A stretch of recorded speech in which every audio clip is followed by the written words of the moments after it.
I got you. And I come out, and then he'd just look at me, and it would be, now the sun's coming up, and I can see, Cube's like, damn, we got it. And I come out, and I finally do the scene. I'm like, this is me. I finish it. And he's like, I'm like, that was amazing. And Cube goes, yeah, because I made Kevin leave. Like, he literally made him leave the set, and he wasn't even there. Get your ass off set, man. Go over there, man. For me, I would say them making me jump in that damn lake, man.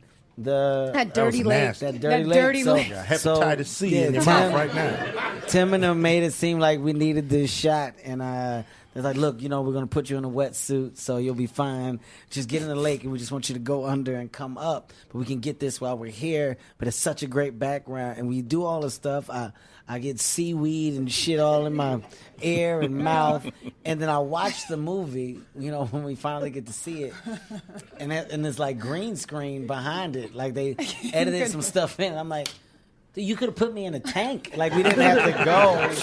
We didn't have to even sit in that lake. And Tim was like, I thought about that after we did it. I was like, so the fact that they made me get in that was probably the biggest blooper, but on me. That's about it. It was crazy. We were shooting a scene at a club, and a dude had a seizure. It was too many lights going on, and then Ken Jeong goes over to him, and I'm like, Ken, get your ass out the way. Let the paramedics come in. He's like, no, man, I used to be a real doctor. I want to help you. You know what I mean? So he jumped in there and, went straight Marcus Welby on him. You know what I'm saying? And just took care of it. I'm like, damn, like a superhero. You know what I mean? It was a trip. He went from this comedy dude, he just straight into a doctor. I remember that. Puts on a white coat. Real doctor. I was like, can't get your ass out the way. I stayed in Video Village. I didn't want my fingerprints on nothing. Just in case it got bad. I'm not leaving, brother. I'm going to stay right over here. I was never there. You was never there? Yeah, that's how I deal. All right, we got Captain. I don't even see how y'all got work done, man. We've been laughing the whole time, man. I almost didn't. Yeah. Because of this guy. Because of Kev messing it up, man. Captain, go ahead. Okay. For any one of y'all, which movie you've done that was the hardest for you to play that role? I did a XXX State of the Union, and it was just It was just thank you. It was hard, just doing an action movie, doing all that, running, jumping, carrying 70-pound guns, and it's like you got to do all that stuff. I'm like, yo, where's the stuntman? Where's the computer? Where's the CGI? I got to do that shit? He's like, yeah, man, you got to do that. So it was like, it was hard. It wasn't an easy movie to do at all. I don't think that I've had a movie that I can say have been hard. Soul Plane wasn't hard. Soul Plane. Why you playing around? First of all, Soul Plane is the reason for all the success. Okay, all right. I will tell you one funny fact about Soul Plane that nobody knows. So I was so much smaller than every single castmate. Like, from Snoop to Sophia to Method Man. You don't have to name them. We know. Like everybody was. Everybody. But they were huge. Like, everybody was like 5'11", 6 feet. I'm coming in at 5'3", 5'4". It was so tough for the cameras for them to like maintain the focus. So they built a ramp.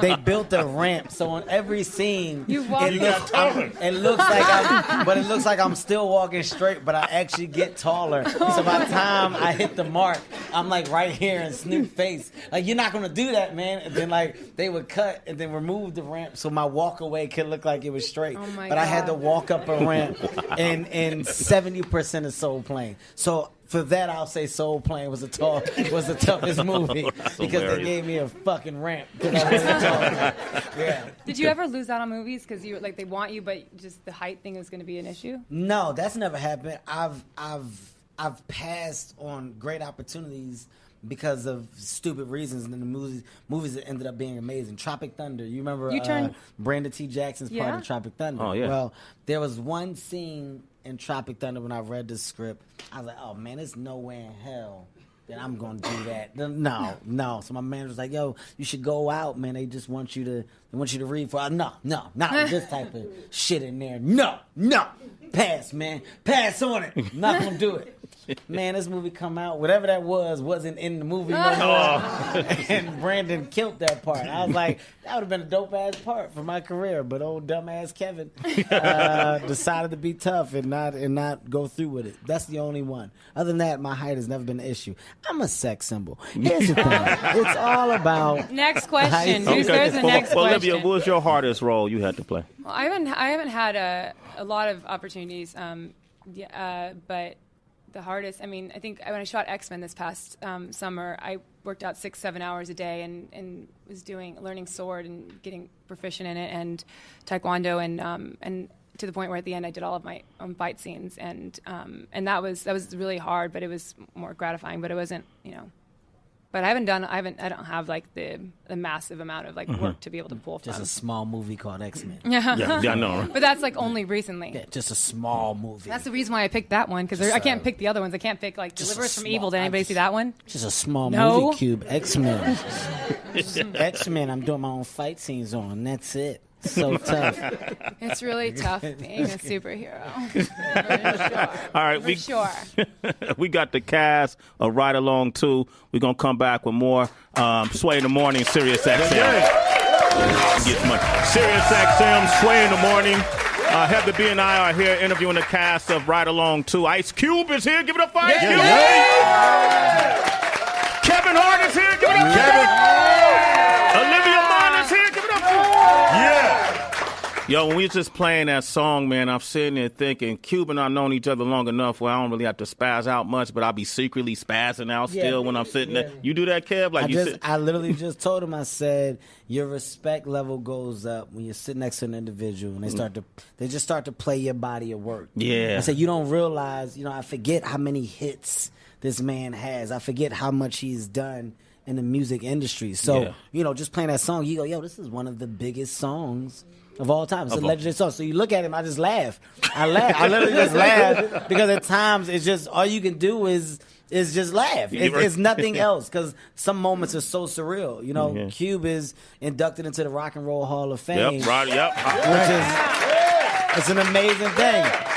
I'm gonna tell you how selfish I am. I somehow flipped that moment into a moment for me because I was with him when he got the news and he was like, yo, I just got inducted to the Hall of Fame. I took it as when I'm old, I'm going to tell my kids, let me tell you something about when Cube got inducted to the Hall of Fame.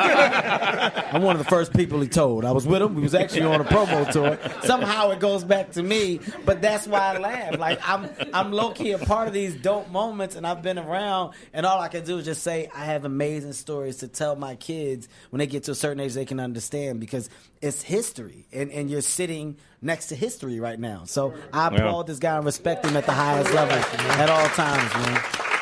That's why I love Kevin, man. Kevin, he always, beyond the jokes and everything, he always sincere dude who is very observant at your boy Ice Cube. Yeah. That's very true.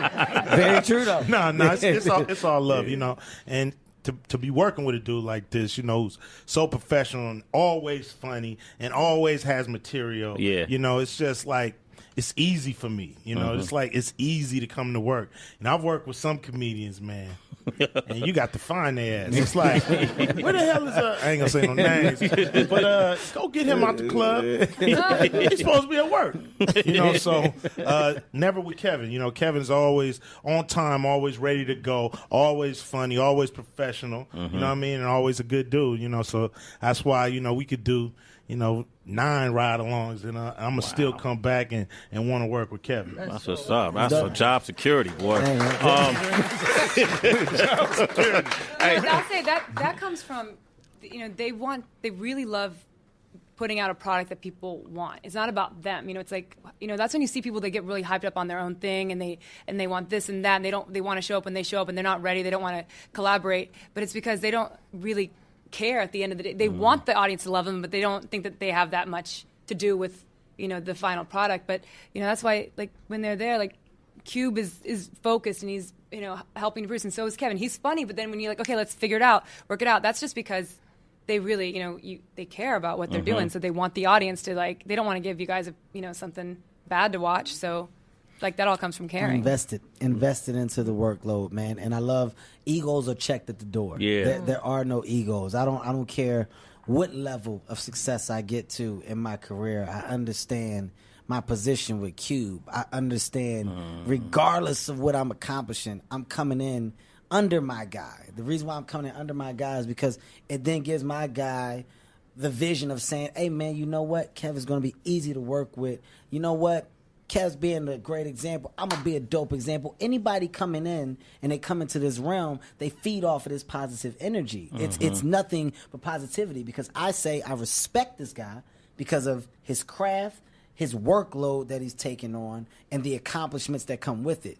You don't get to where you get for no reason. It's not an overnight success. So when you look at these comedians that have been launched, that have been able to go on and have their own successful careers, they kind of came up under this realm, whether you realize it or not. So regardless of where I am, I'm now up under a realm that has done a great service, so I'm going to be under that realm so we can accomplish great things together. And having that mental is how you succeed. That's how you get to a franchise. Right now, we excited that we got part 2. This movie does well, we talk about part 3. Getting a franchise is unheard of. At this day and age, it's unheard of. Nobody else is doing it outside of Fast, Furious 7 and 8. I mean, you really don't have another one. So if we can accomplish that, we'll look up in 5 years and we'll nod at each other and say, we did that. Our title goes in the banner. Our hard work is now recognized. And that's what I love because we both got that same drive. We both want the most for our generation, our time. We're leaving something behind. And that's what it's about, man. When it's all said and done. That game, boy. You notice Kev always come on our show and drop so many jewels, and then he disappears. We don't see him for a year. You know what I mean? Like Santa Claus. I know, right? Drop them jewels and then he out of there. Okay, so I'm going to go to some of these listener questions. Hey, guys, let's try to go through it really quick so we get as many as possible, even with the responses, if y'all don't mind. I'm long. All right. Jennifer, go ahead. Kevin, this question's for you. Your comedic timing and delivery is one of the best and most natural I've ever seen. Who is your biggest influence? Biggest influence, I'm going to say Richard Pryor, Eddie Murphy, and then I'm going to throw Dave Chappelle and Seinfeld. It's such a variety of people, but you're looking at people who have made, they all have a different, unique style, and they've made that style their own. So I'm a student of it, and being a student, you observe. So watching those guys have helped me develop my own technique, but I'm definitely a student of the craft, so that's where I get it from. See, I'm glad you mentioned that because I told Sway I figured it out, Cube, Kevin. Y'all movie got to be Harlem Nights, too. And y'all can be the kids or the grandkids of those gangsters from Richard Pryor, Eddie Murphy, and that to me it would be incredible. And when you mentioned them, I was like, "See, Sway, I told you, I got this. Let me do this." And it make me wonder, you know, even about your own kids, just how hard is it to watch your son successful right out the gate? Yes. My goodness, how do you tell him no when he said, "I ain't taking out the garbage. You got that, Dad." Oh no, he taking out that damn garbage. You know what I mean? I'm the biggest star in the house now. He's still taking out the If I got to take it out, his ass got to take it out too. and that's what's up. And Kev, too, really quick, your kids are so cute. I mean, it's just watching them. How do you tell them no? Because, I mean, they seeing everything and growing up with you as well. Hey, the one thing that you don't want is a crazy child, man. And Hollywood.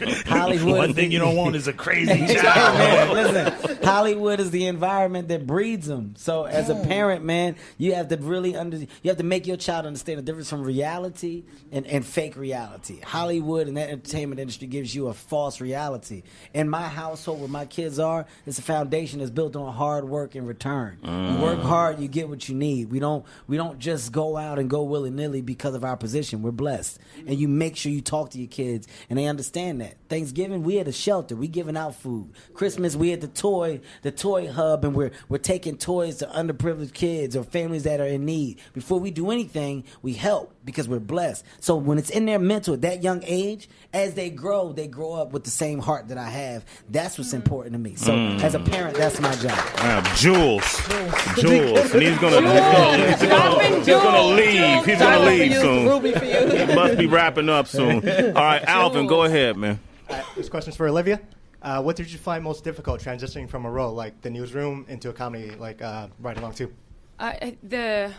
The hardest thing, that was a transition. I was like finishing the last season of the newsroom, and like the next day was on set with these guys.